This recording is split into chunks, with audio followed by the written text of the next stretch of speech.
A brief warning for major story spoilers in Black Myth Wukong, and a disclaimer that I'm unfamiliar with the Chinese language, so apologies for any mispronunciations or misinterpretations.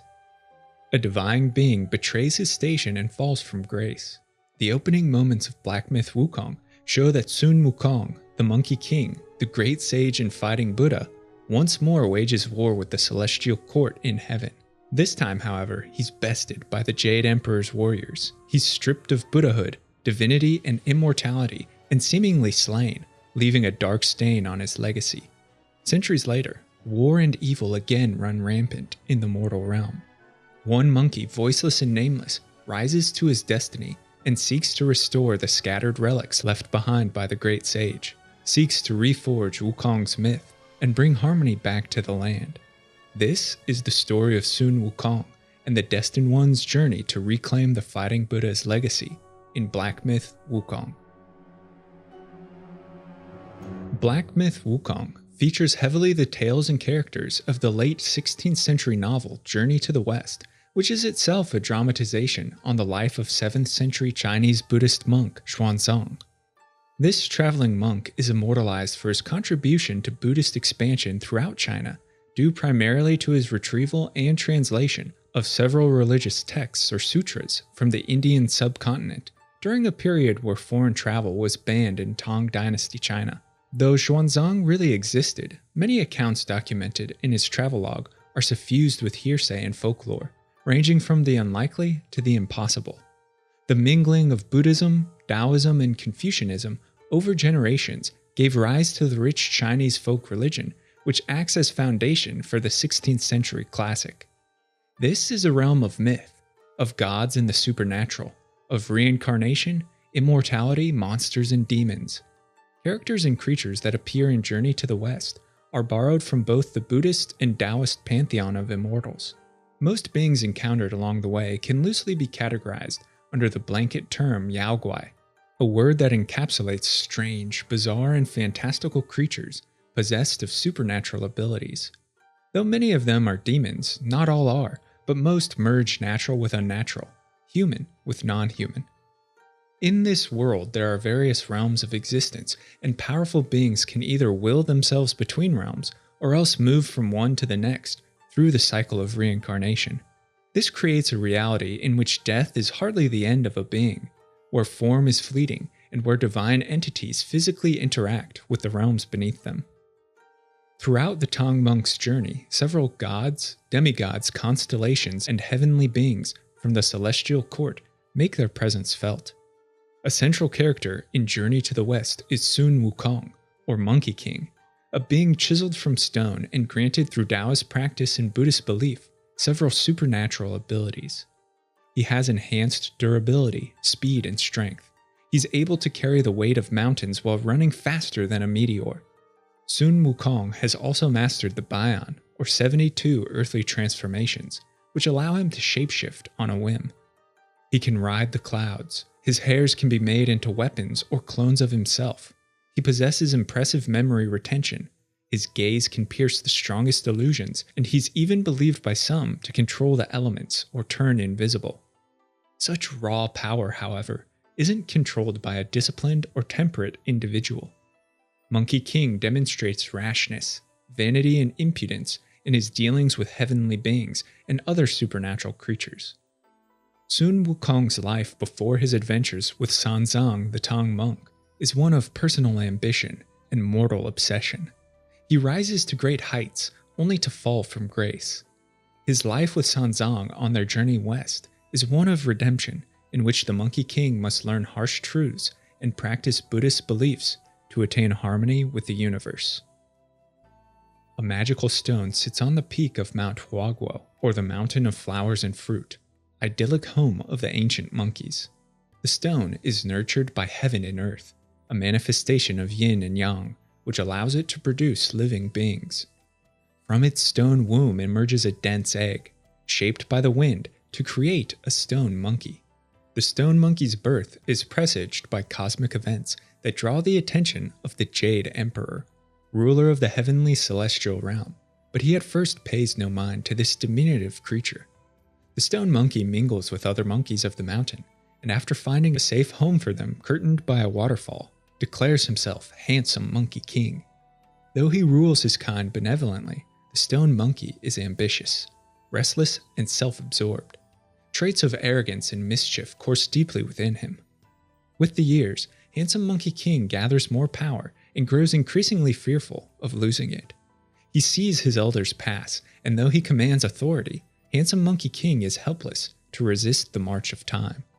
As with all great mortals, he is terrified of death and its hold over him. Monkey's dread acts as the impetus that sets him on a journey for immortality in distant lands. Under the guise of a wandering human, Stone Monkey arrives at a majestic mountain and is directed by a woodcutter to the abode of an immortal teacher, the celestial Putizushi, or Patriarch Bodhi, who teaches eager disciples Taoist and Buddhist principles. Monkey prostrates himself before Puti and asks for his wisdom, hoping to glean the secrets of immortality. Putizushi agrees, becomes Monkey's mentor, and dubs him Sun Wukong, which is often translated to mean awakened to emptiness or aware of void. Sun Wukong diligently follows his master's teaching for years, and here he learns the art of cloud somersaulting, the earthly transformations that allow him to shapeshift, and through Taoist alchemy, arrests his aging. Sun Wukong attains power, but retains his showmanship and superiority. One day, the monkey disregards Puti's commands to keep his abilities hidden and displays his talents to other disciples. This draws Puti's ire and forces him to banish Wukong from the temple. Greatly elevated, Sun Wukong returns to Mount Huaguo to find it in ruins and the monkeys enslaved by the terrible demon of confusion, who rules the monkey's water-curtained cave. The stone monkey uses his magic and budding strength to easily dispatch the demon and reclaim his throne as king of the monkeys. With his position secured, Wukong seeks to arm his monkeys and train them in martial arts to better defend their kingdom, but he can't find a weapon worthy enough for himself. Ambition soon drives Sun Wukong to the court of the Dragon Kings across the oceans, as they are purported to have immense treasure troves that hold powerful armaments. Wukong forgoes propriety and barges into the dragon court, demanding that as a fellow king, he must be granted gifts. The Dragon King feels Wukong's aura and fears his martial prowess, so acquiesces and brings forth the Rui Jingubang, a magical golden-banded staff that stabilizes the four seas, can extend indefinitely to measure their depths, and is so heavy only Wukong can wield it. From the other Dragon Kings, the monkey receives a phoenix feather cap, golden chain mail, and cloud-riding boots. Thus outfitted, Sun Wukong returns to his kingdom in splendor, but the monkey's mischief earns the contempt of the dragons, who beseech the celestial court to intervene. Sun Wukong also earns the respect of several demons who join the Monkey King in a fraternity of sworn brotherhood, and they style themselves the Seven Sages. The members include the Bull Demon King, the Macaque Spirit King, and the Lion Spirit King, among others. This dangerous brotherhood and Sun Wukong's increasingly destructive antics draw the attention of the Jade Emperor himself, who sentences the monkey to death. Soul Reapers strike in the middle of the night and drag Sun Wukong to the world of darkness. He fights his way through this hellscape and finds the 10 kings who judged the dead. Wukong complains to the kings and threatens them unless they hand over the Book of Life and Death, a tome that contains the names and ages of every being known. The monkey desecrates the book by erasing his name and those of many monkeys from its ledger, thus freeing himself from death, and further solidifying his position as an immortal. Again, those wronged by Wukong approach the Jade Emperor, but his hold over the monkey grows increasingly weak. With many avenues exhausted, the Jade Emperor hatches a new plan to curtail Sun Wukong. He offers him a position within the celestial court in heaven, to satisfy the monkey's vanity and to keep a closer eye on him. Sun Wukong is elevated to godhood and given great honor, an act that, at first, blinds his ego to the fact that he occupies the lowliest position in heaven, protector of horses, which is little more than a glorified stable hand. He's unable to bear the shame of this position, the jokes of other immortals, and believes himself superior. Sun Wukong shortly rebels, descends back to his kingdom on the mortal realm, and declares himself Great Sage equal to heaven, a title that smacks of irreverence and self-importance. But Sun Wukong has now garnered legendary martial skill, supported by mystical power and hundreds of fierce monkeys. He would be a great foe to confront directly. The Jade Emperor appeases the stone monkey once more, even going so far as acknowledging his self-proclaimed title, to return him to heaven, this time as guardian of the heavenly peach garden. No monkey could resist tending a garden of delicious fruit, and Sun Wukong accepts, indulging in the fruit, which is infused with magic that further strengthens the monkey's immortality. When one day Sun Wukong learns that he is still mocked amongst the gods, and that he alone has been denied access to the royal banquet, he runs rampant throughout the celestial realm, instigating the havoc in heaven. The mischievous monkey steals into the unguarded palace and consumes pills and wine that further enhance him and strengthen his resolve. He smashes the palace and moves to sit on the throne, declaring himself the new Jade Emperor. The Emperor no longer appeases the monkey, but instead deploys his vast army to crush the upstart Great Sage. Included are 100,000 of the greatest celestial warriors and generals, every heavenly constellation, the 4 heavenly kings, and the deities of emotions. With characteristic arrogance and armed with his mystical weapons, Sun Wukong single-handedly crushes the assembled army and taunts the Jade Emperor. Finally, the Emperor's own nephew, Erlang Shen, heaven's most fearsome warrior, fights Wukong in an epic duel. The pair grow more savage, their attacks more lethal, and they transform into monstrous creatures. But they're evenly matched, and as the fight reaches a climax, the monkey is knocked unconscious by outside intervention and bound, putting an end to the havoc. Execution is a difficult thing for an immortal of the Great Sage's power. When all other forms of killing him prove ineffective, the monkey is thrust into a furnace with samadhi fires hot enough to burn and melt any being in existence for 49 long days. He is to be distilled into an elixir and made into pills. But to everyone's surprise, after the 49 days, Sun Wukong emerges not only alive, but greatly enhanced with an invulnerable body and eyes that burn so bright they can see through all illusion. Only one individual in all the realms can now withstand Sun Wukong. A desperate Jade Emperor sends word to all-powerful Buddha in the West, begging him to intervene against the irksome monkey.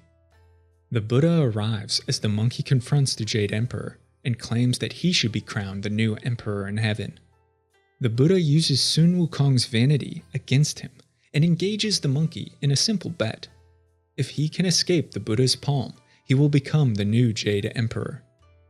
Giddy with excitement for such a simple challenge, the Great Sage speeds to the very edge of the cosmos, where he sees 5 great pillars of eternity.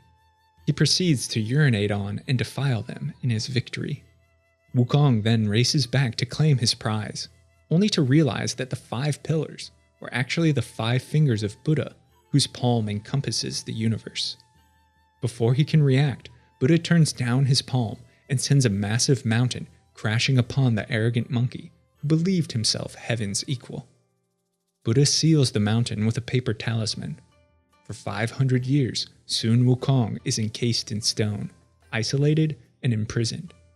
Centuries for him to contemplate his mistakes, his wrongdoings, and learn humility.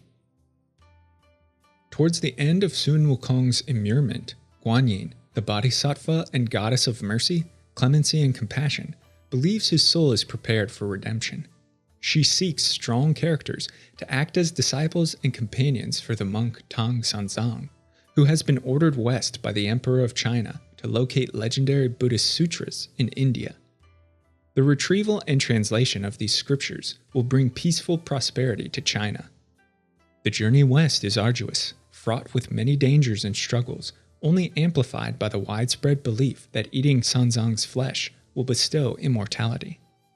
After his initial companions are slain and his safety jeopardized, Guanyin guides Tan Sanzang to the legendary monkey's prison so that he might rely on Sun Wukong for protection against Yaoguais, bandits, and demons.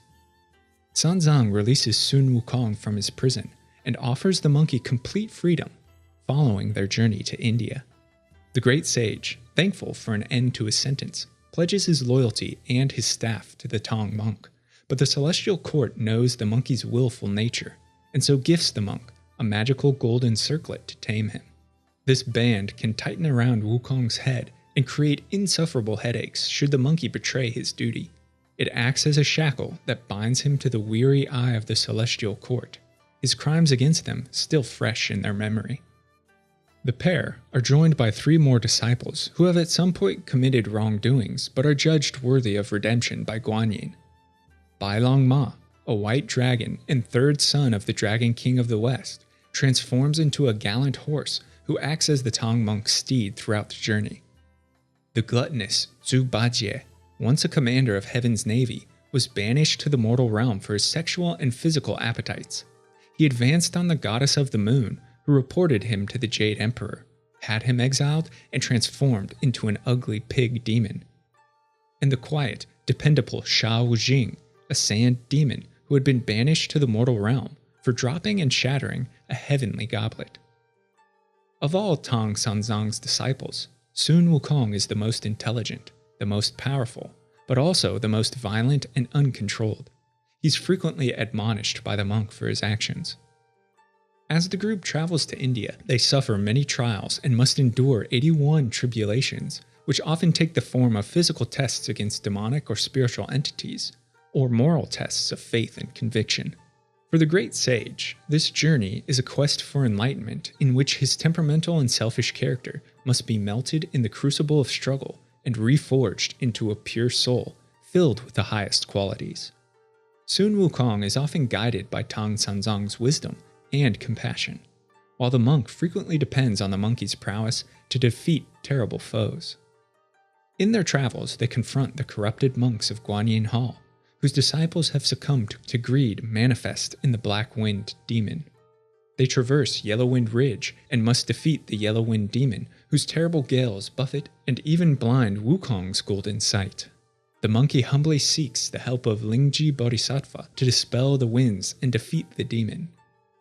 They find what appears to be a spiritual respite in the Little Thunderclap Monastery, whose master, the aged Buddha Yellowbrows, is actually a demon that believes himself boundless as the true Buddha. Though Wukong saw through the deception, he was imprisoned and required the aid of the heavenly constellations to save his master from Yellowbrows. Tan Sangzang and Zhu Bajie fall ill of 7 spider demons. Sun Wukong must confront their brother, the 100-eyed Taoist, to secure his master's release. The companions cross paths with Sun Wukong's old friend, the Bull Demon King, his wife, and his son Red Boy, who wishes to dine on the Tang monk's flesh. These are only a few of the characters and challenges met on the journey west, but I've brought attention to them because they factor most into the future journey of the Destined One. All of these trials reveal Sun Wukong's inimitable skill and unparalleled power, but they also hint at a spiritual transformation. Though he retains some of his reckless and ambitious ways, the Monkey King learns humility from his master, learns that it's acceptable to ask for aid, and admissible to rely on others. Eventually, the companions reach India and Buddha's Thunderclap Monastery on Spirit Mountain. Buddha himself hands the Divine Sutras to Tan Sanzang, and their primary charge is now complete. On their return home, however, the Bodhisattva Guanyin threw one final trial before them to attain the symbolic 81 tribulations. Following this, the companions are flown back to the east, where they approach the Tang Emperor, bearing the transcribed sutras, and are applauded for their courage, bravery, and persistence. The Celestial Court, too, is pleased with the journey to the west, and grants each member a divine position within the Buddhist pantheon. For Tang Sanzang and Sun Wukong, the primary protagonists, Buddhahood is the reward.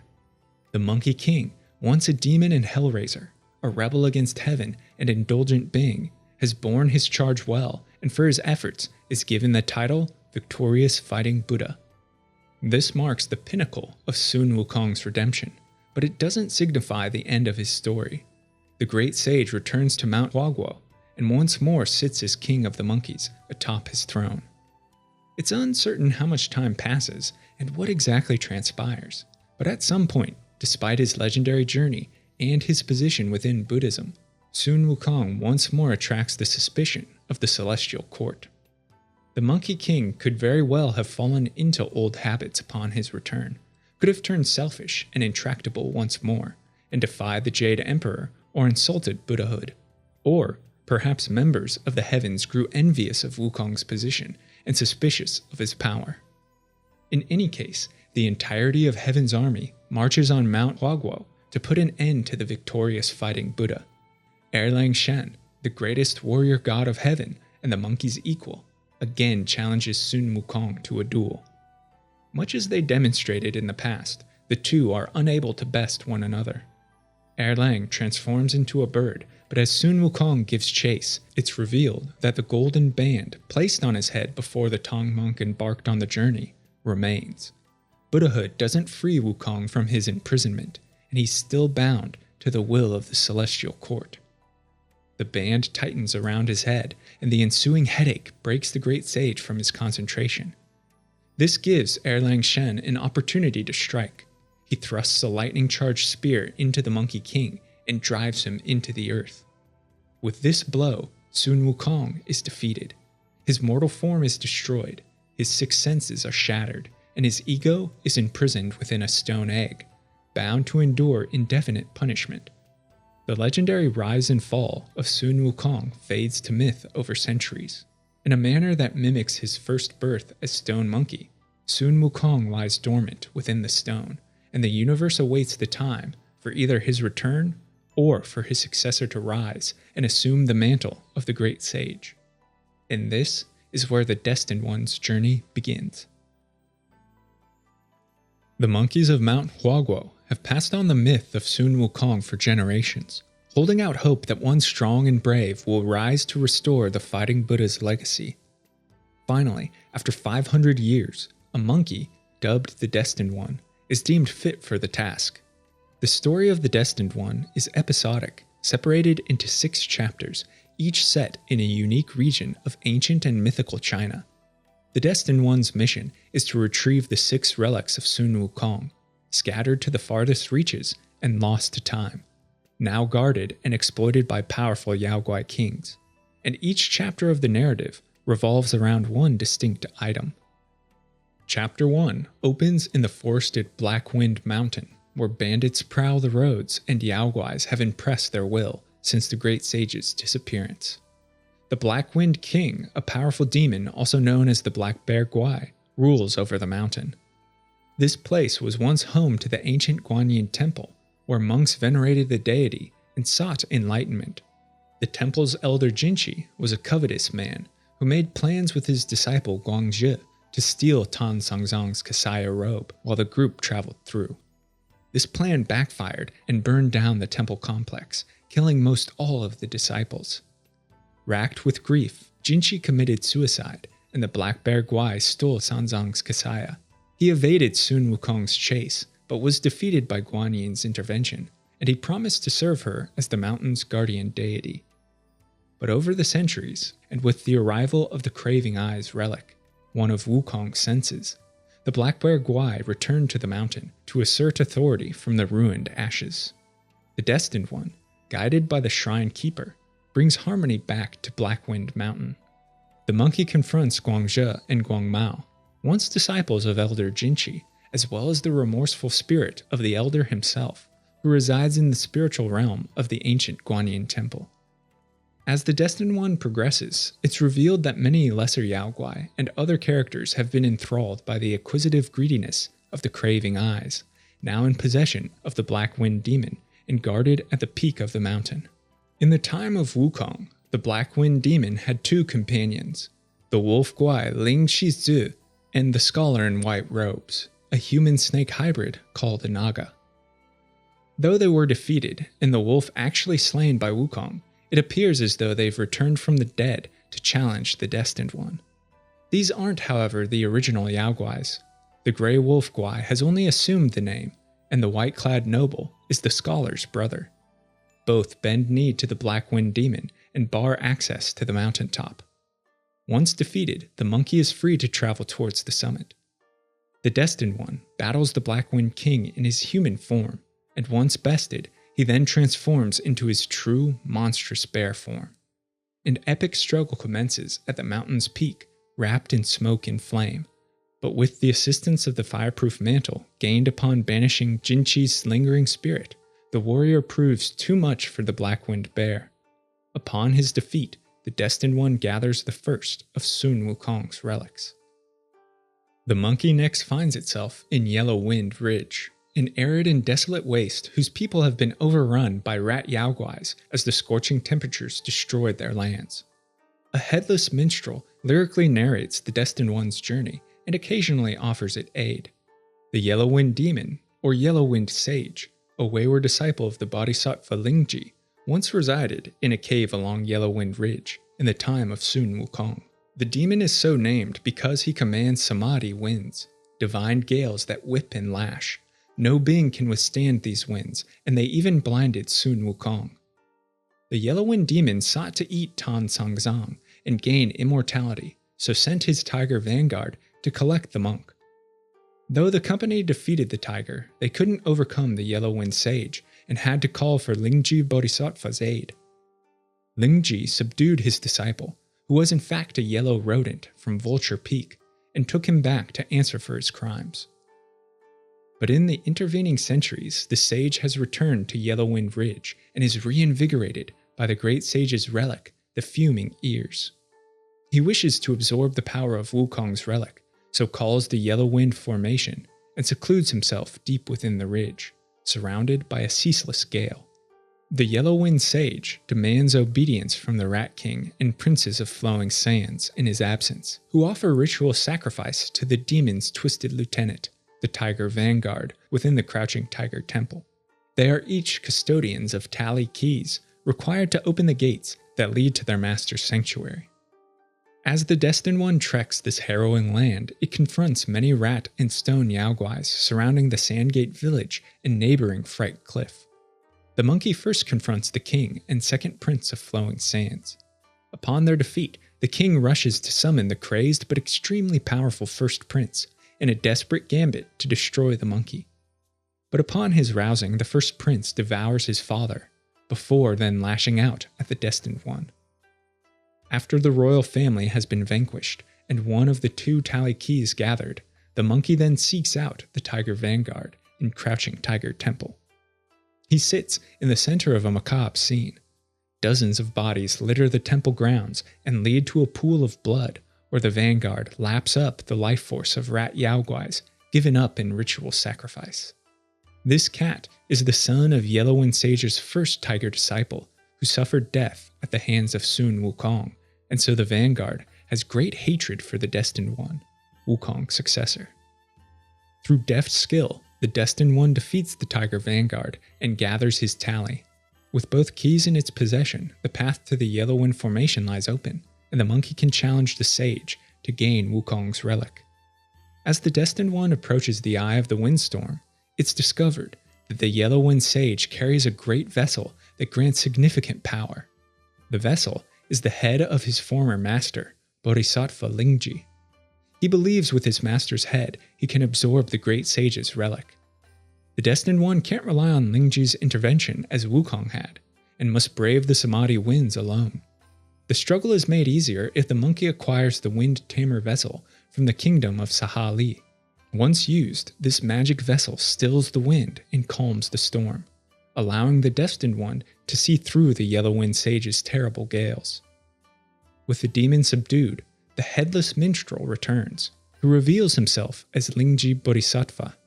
With his head returned and his power restored, Lingji blesses the Destined One's journey and grants it the Fuming Ears relic, the second of Sun Wukong's senses. Harmony can once more return to Yellow Wind Ridge, and the Destined One leaves to uncover the next relic in its quest. The Destined One next arrives in the New West, supposedly Buddha's realm, but the ceaseless snows and brutal chill have frozen all life, suggesting something far more sinister has taken hold over the centuries. Yellowbrow, once a disciple of the Celestial Court and page for Maitreya Buddha, had descended to demonhood in the time of Sun Wukong. He established a little thunderclap monastery where he assumed the guise of the aged Buddha and tricked Tong Sangzang into worshipping him. Only Wukong saw through the ruse, but was imprisoned in a pair of golden symbols. After the heavenly constellations aided his escape, Monkey confronted Yellowbrows, who then pulled Sun Wukong into his seed sack. Again, Monkey liberated himself and sought aid from Maitreya Buddha, Yellowbrow's master. He transformed Wukong into a watermelon, which Yellowbrows ate. Inside his stomach, the great sage attacked and caused enough pain for Yellowbrows to submit, to free Tong Monk, and to return to Maitreya's side. Now, centuries later, he returns as lord of a new thunderclap temple in the west, where those fooled by his tricks or flattery worship him. Yellowbrow's reign of terror emanates from deep within the temple and is strengthened by the presence of the hubris nose, one of the great sage's relics. After being directed by the keeper of the New West to a lake purported to hold the relic, and told that the master that guards it is away, the Destined One is met by Maitreya, also known as Buddhai or the Laughing Buddha. Maitreya is the successor of Gautama Buddha and the final Buddha of this eon. Maitreya's arrival corresponds with a decline of Buddha's dharma in the world and a need to re-establish virtue and enlightenment. But Maitreya must first test the Destined One before offering the relic. He pulls from his seed sack Kangjin Long, a divine constellation that wields destructive lightning and lashes out at the monkey. The lake's ice shatters during their fight and plunges the Destined One into darkness. They next awaken, imprisoned in the depths of the Pagoda Realm. The Pagoda Realm is a mythical prison overseen by Li Jing, the Heavenly King, and can trap any spirit, demon, or god within its walls. One prince brought with him 4 captains to cleanse this land of evil, but the force that now holds sway corrupted their souls. It twisted their minds with whispers and preyed on their fears and desires. The prince languishes in the cell next to the Destined One, but his captains suffer a worse fate. Their once pure spirits have been stained with darkness, and they're transformed into Yaoguai captains and prison wardens that convert or chain any wayward souls for their master Yellowbrow. The Destined One must confront the fallen captains to escape confines and continue its journey, which brings it to the shores of Bitter Lake. Here, an island begins to move and reveals itself as the massive turtle general, once in the service of the king deity Chuanzi. The Destined One confronts Kangjin again, this time in her humanoid star form, and she guards the golden symbols that house within legendary Zhu Bajie, disciple of the Tong monk and longtime companion to Sun Wukong. Kangjin seems to have taken up a new master in Yellowbrows and fallen under his thrall. After her defeat and liberation of Zhu Bajie, he joins the Destined One on its quest to find the demon and retrieve the great sage's relic. The pair continue to be guided by Maitreya, who offers wisdom and insight on their path to New Thunderclap. Yellowbrow's religion holds sway within the temple grounds, which are guarded by misguided monks, penitents, and vile Yaoguais, all obedient to the demon's will. The Destined One defeats all challenges before it and ascends to the threshold of Yellowbrow's domain, but a terrible deception reveals itself upon entering. Maitreya, who has offered dubious aid, is actually the Buddhai's wayward disciple, Yellowbrows. With the hubris nose and the warped power of his own seed sack, he's been able to corrupt the minds and bend the wills of lesser beings. He wraps himself in the image of a new Buddha and demands supplication. So great, in fact, is his power that not even the constellation Kangjin was immune. Her principles faltered and caused her to lash out at the Destined One twice. As the monkey fights Yellowbrow, it too gets pulled into his mystical sack, suffused with a red, dizzying haze. Unable to resist its urge for blood, the Destined One kills the macaque and itself becomes transformed. No longer in its right mind or body, Yellowbrows attempts to further push the Destined One from its path by offering up dozens of victims to slay. The demon's aura is powerful and tempts the Destined One. Yellowbrow wishes to crush its mind, but with a strong enough will to resist, the Destined One defeats Buddhai's disciple, who rushes to protect the relic that grew his empire, only to plunge to an icy death. The true Maitreya Buddha appears and sees within the monkey a character that may yet live up to Sun Wukong's myth.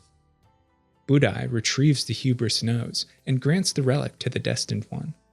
With 3 of the great sage's senses restored, and with evil destroyed, the monkey leaves the New West to pursue the remaining artifacts. Chapter 4 sees the Destined One and Bajie enter the Zhe estate on the outskirts of Langji village. This remote and serene village lies in moonlit woods, but is far too quiet. The estate is looked over by an elderly matriarch and her 6 daughters. The pair arrive to disrupt the ceremonial marriage of the estate's matriarch and abscond with the 4th of the great sage's relics, believed to be in her possession. But the women of Zhe estate are far more dangerous than they outwardly reveal. They're actually terrible spider demons who mercilessly devour those they ensnare. These demons appear as women to seduce and entrance male victims, lure them to their lair where they then rape and eat them. The village and estate are a facade for the cavernous webbed hollow where the spiders and other disgusting yaoguai lurk to hunt the unsuspecting. The matriarch, known as the Violet Spider, is centuries old and one of the demons who encountered the Tang monk and Sun Wukong on their westward journey. She shares a past with Zhu Bajie, who is overcome by her beauty as he saw her bathing in a hot spring, so transformed into a catfish to tease and flirt. Though Sanzang and Zhu Bajie were both captured by the seductresses, the great sage saw through their illusions, liberated his companions, and it was believed that all the spider demons were killed.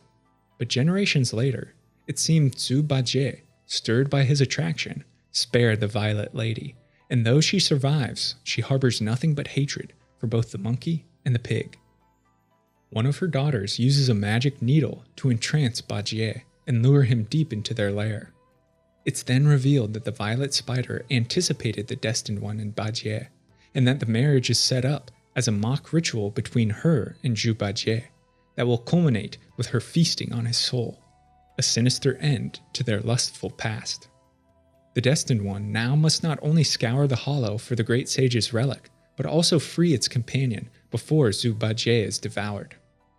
As the monkey descends deeper into the caves, it's tailed and aided by the mysterious 4th sister, a deviant among the Violet Spider's children who yearns for freedom. The demonic yaoguai are doomed to remain trapped within the webbed hollow, magically bound to the rotting prison and content only to feast on those who stray into their traps. The 4th sister attempts to remove powerful talisman throughout the hollow that seem to act as binds on the spell, but she is unable. She must instead rely on the Destined One. Their paths continue to intertwine, and she often comes to the monkey's aid in dire situations to pull it from certain death. The enthralled Zhu Bajie, meanwhile, attacks the Destined One and must be defeated several times. With his last defeat, the needle that pierced his mind is withdrawn, and Bajie once more has faculty of his senses. But as the fog clears, the pig is gathered by the Violet Spider and brought to the center of her lair.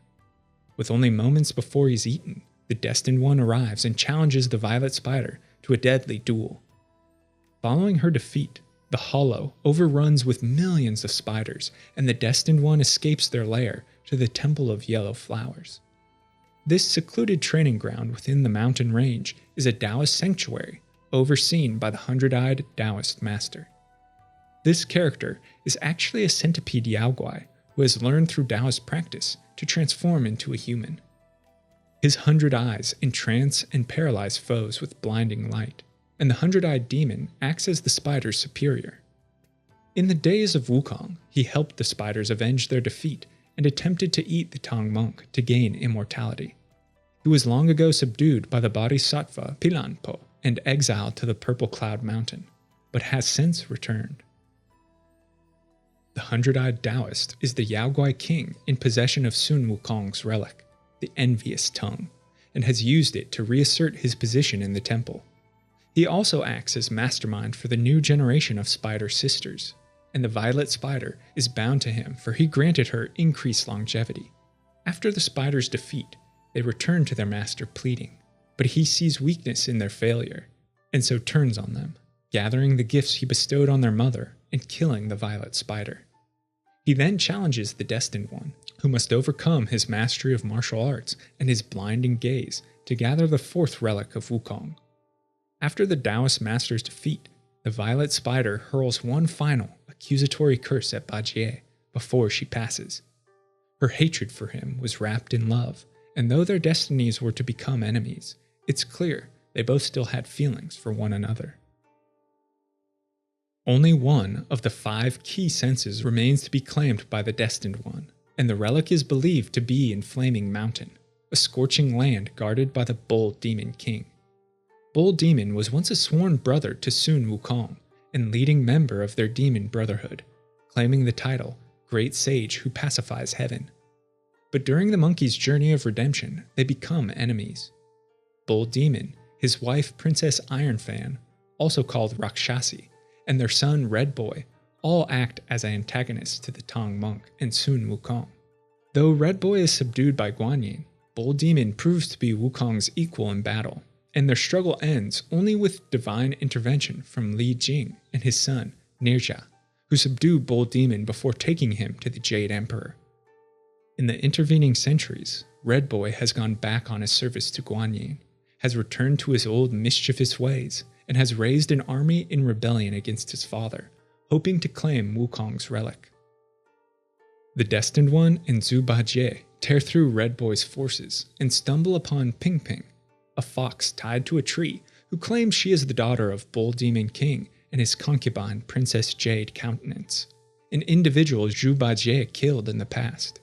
She tells that the Bull Demon is gravely wounded and that Red Boy's flames are turning the mountain to ash. Only with Rakshasi's plantain fan can they quell the fires and spare the Bull Demon. Zhu Bajie is reluctant at first, but the trio journey towards Rakshasi's throne to seek her aid. The princess has conflicting emotions. She doesn't wish to so obviously go against her husband, but neither could she harm her son. She flees in indecision. The companions eventually reach the Bull Demon, weak, bleeding, and wreathed in flame. Ping Ping discovers that Rakshasi left the plantain fan for her to find and uses it to help liberate the bull.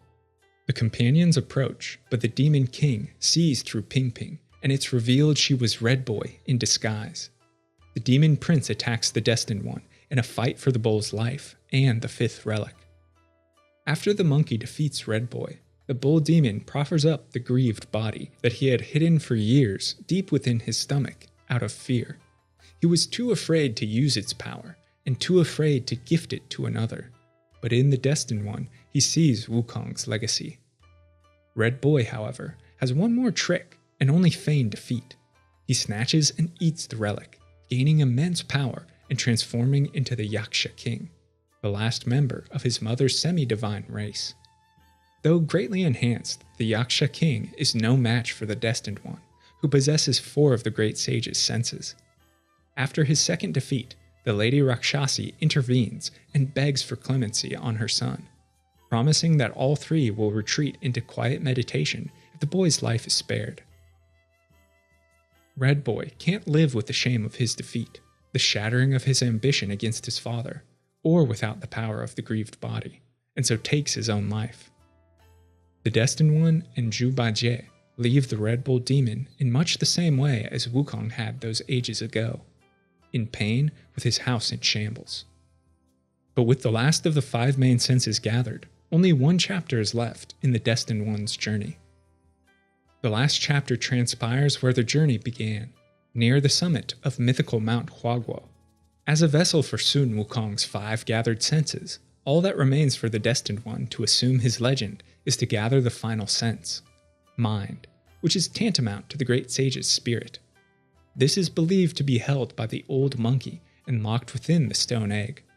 But the path is barred by celestial warriors from heaven, sent by Erlang Shen to terminate the Destined One's tale. The Destined One and Zhu Bajie fight through soldiers, spirits, and divine beings.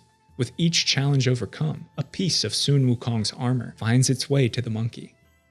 As the pair ascend the mountain, Wukong's golden plate mail, feathered cap, cloud-walking greaves, and the ability to cloud somersault mark the Destined One out as his true inheritor.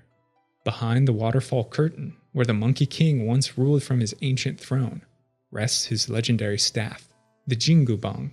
Only Sun Wukong can wield this weapon, and only one who has proven themselves can lift it.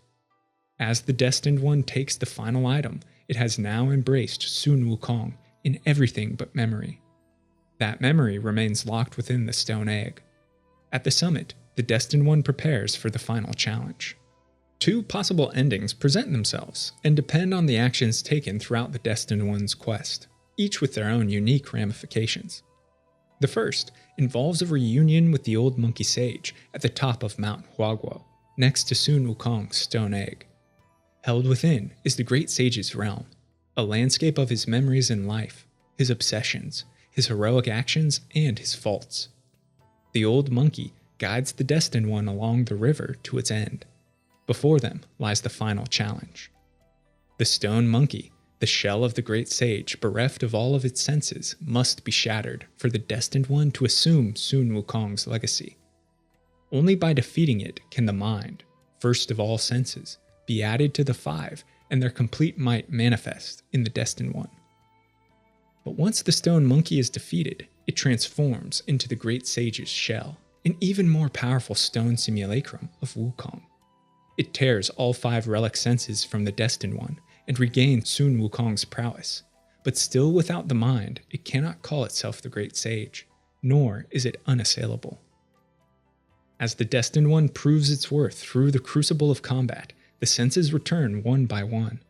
With Sun Wukong's remnant finally defeated, the Destined One can fulfill its purpose.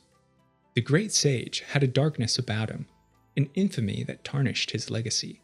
He was known to be avaricious, ungrateful, untamed, and rash. Despite his elevation to Buddhahood, many still held reservations that Sun Wukong could not entirely banish his mortal urges or obsessions. It's up to the Destined One to bear the burden of the Monkey King's legacy, to reaffirm its loyalty to Buddha, the Celestial Court, and humbly accept its position in the universe. Though Sun Wukong is dead, the Destined One becomes his successor. The old monkey sage gathers the golden band that kept Wukong restrained to the Jade Emperor's will, and bestows it upon the Destined One. As we pan out from the memory realm, we see an aged and still imprisoned Destined One, locked inside the stone egg and subject to the Celestial Court's will.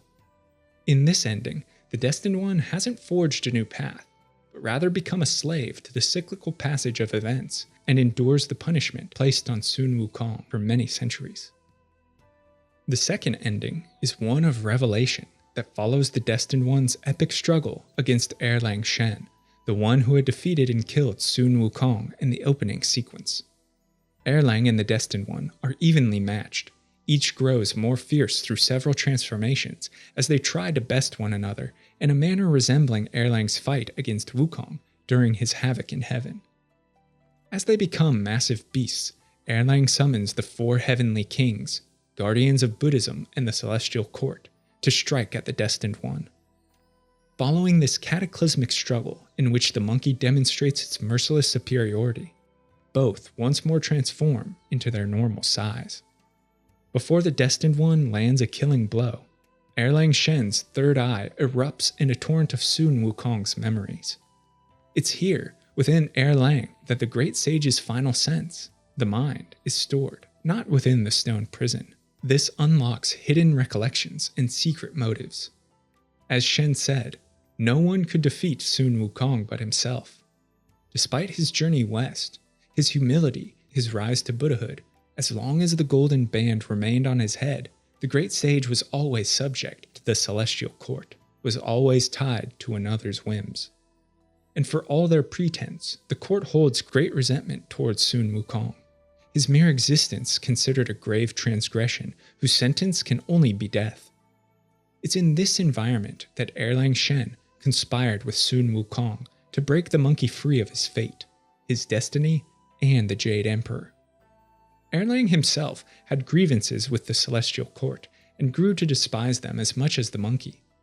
He reveals to the Destined One that it was Sun Wukong's ploy for Erlang to kill him, to preserve his memories, and to stay vigilant for another monkey destined to assume his place. Erlang Shen orchestrated the great trials thrown at the Destined One to determine if this monkey could be the reincarnated manifestation of Sun Wukong. With all 5 relics gathered, and with Erlang bested, he gifts to the Destined One Wukong's mind. In essence, it becomes the spiritual successor to the Great Sage. This time, after journeying into the Stone Egg, after defeating Wukong's empty shell and proving its worth, the Destined One doesn't don the golden circlet. With this action, it breaks free from imprisonment. It is not Sun Wukong, but a Wukong reborn, now with the independence to carve out its own path.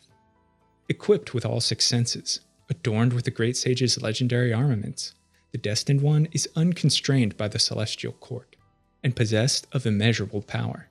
Whether it will write a myth of light or dark remains to be seen.